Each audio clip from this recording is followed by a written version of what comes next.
Hi, my name is Lorens Portalatin, and thanks for watching. I'm an actress, I'm a creator, I'm an entrepreneur, and I am a woman who likes to get shit done.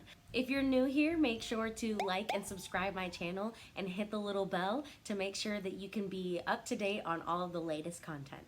The reason why I started this channel is because I want to help other women be empowered and achieve new and bigger things in their own lives and learn something new about themselves along the way. Today I wanted to talk about body positivity. Body positivity came into my life after getting an emergency spinal fusion done.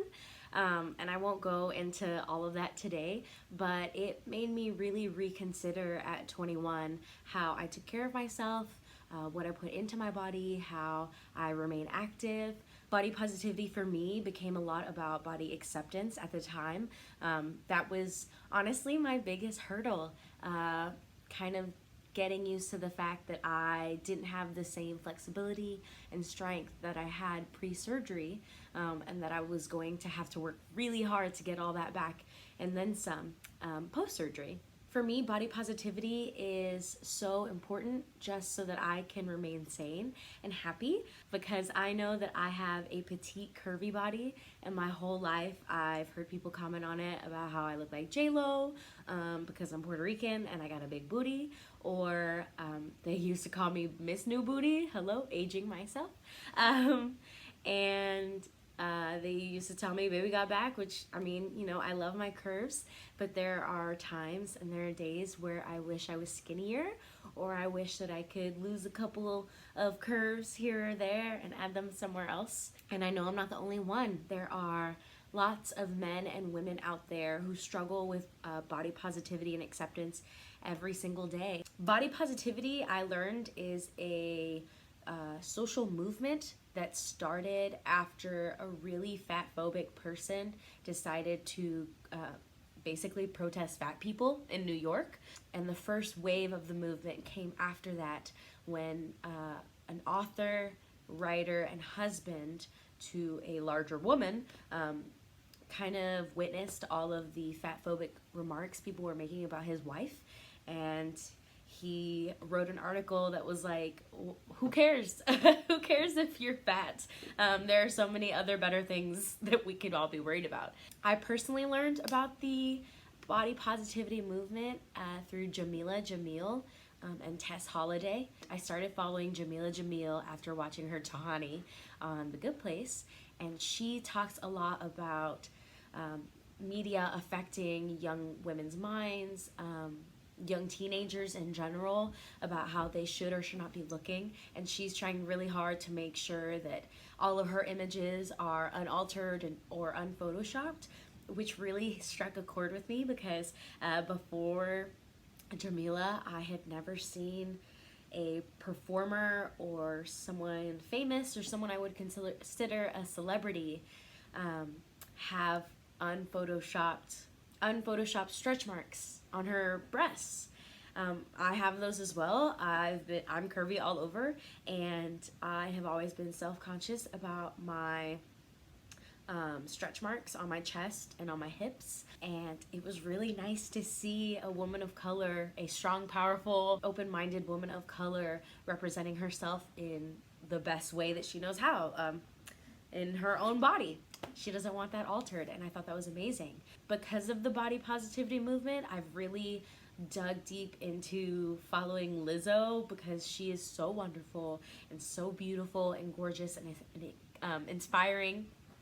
And I aspire to, you know, open up this discussion with other women just like her. I look up to Lizzo tremendously just because she has incredible music.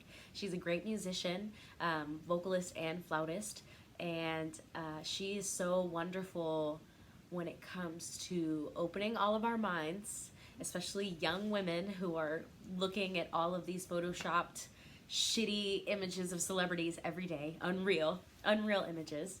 And she's so good about talking to us, not one-on-one, but as a mass, because I think we all need to hear it at once.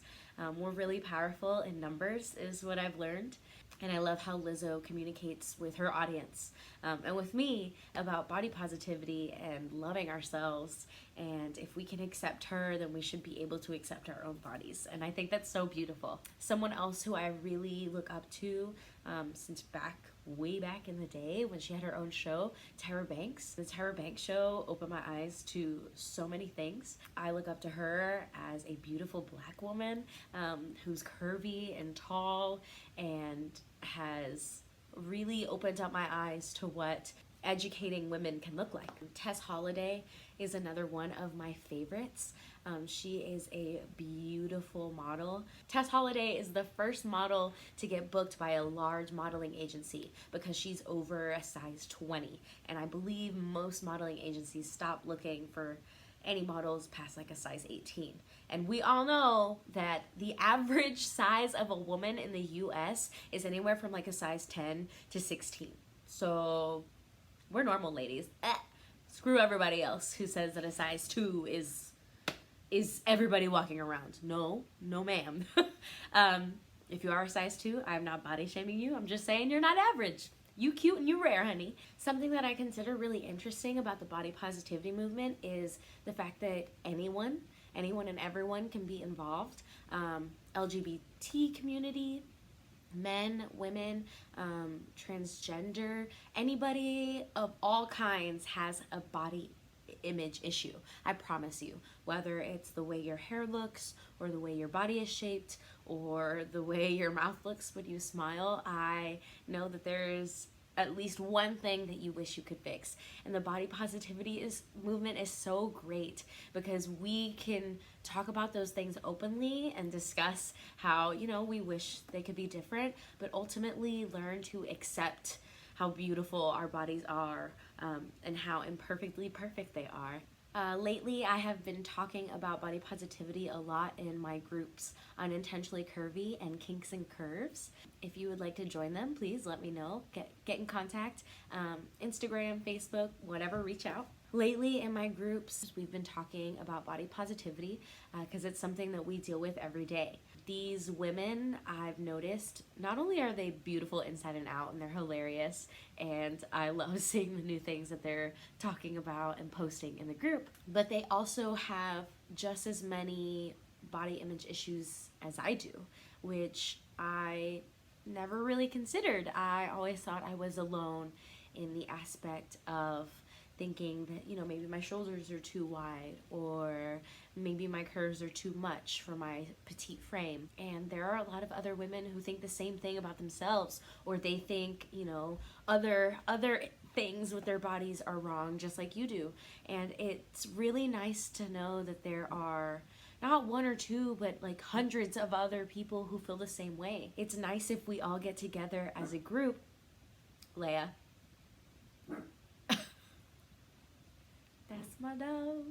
It's nice if we all get together as a group and kind of talk about, okay, we all know we have this concern or this issue that we want to tackle, but what's the best way to tackle that? The first way is to accept it. Your body is beautiful the way that it currently is, and I am one for reminding people of that as often as they need it. That's one of the reasons why I started Unintentionally Curvy and ultimately Kinks and Curves for a more sex positive group. I think it is something that we should all really focus on, especially in the new year. But some days, actually most days, it should be enough that you can look in the mirror and say, hey, this is me, I feel good about it, and I'm just gonna live my life the best way I know how. I wanted to introduce this topic of body positivity and what it means to me, just because I know that there are other people who are struggling with it, and there's not a lot of videos about it on YouTube, which I thought was really interesting, especially considering that it's something that's become bigger, especially on Instagram and on social media. Lots more people are talking about it. Lots more people are talking about health and wellness over, not fitness, I would say, but over counting calories and dieting. I know this isn't everything that I could have possibly hit about body positivity. I just wanted to tell you guys about my journey and what I love about it, and hear about how you started your journey and how I can help you maybe reach a better place of body acceptance and body positivity. I know that it's something that I work on every single day. Every single day I have to think about, you know what, I do love my body. I love what it does for me. I love that it, my heart is still pumping, my legs work, my arms work, my eyes, my ears, all of it. Oh, make sure to follow me on Facebook, Instagram. I'm not on Twitter as often. I need to work on that, but whatever. I do have a Pinterest. I love me a good Pinterest board. So please follow on there. I would love to hear more about videos that you think I would be good in covering. I love talking about almost anything and everything. Sex, alcohol, drugs, rock and roll, I don't know, anything, whatever you want to talk about. But if you would like to join in on future discussions, make sure to find my group, the Unintentionally Curvy Girl Gang. It's a ladies only group. Sorry guys, maybe one day I'll have a group just for y'all, but until then, it's girls only, and I hope I see you there. If you like this video, please let me know. If you didn't like it, tough. I'm gonna keep posting whether you hate it or not. Thank you so much for watching, and I will catch you next Thursday, the Thunder Thigh Thursday.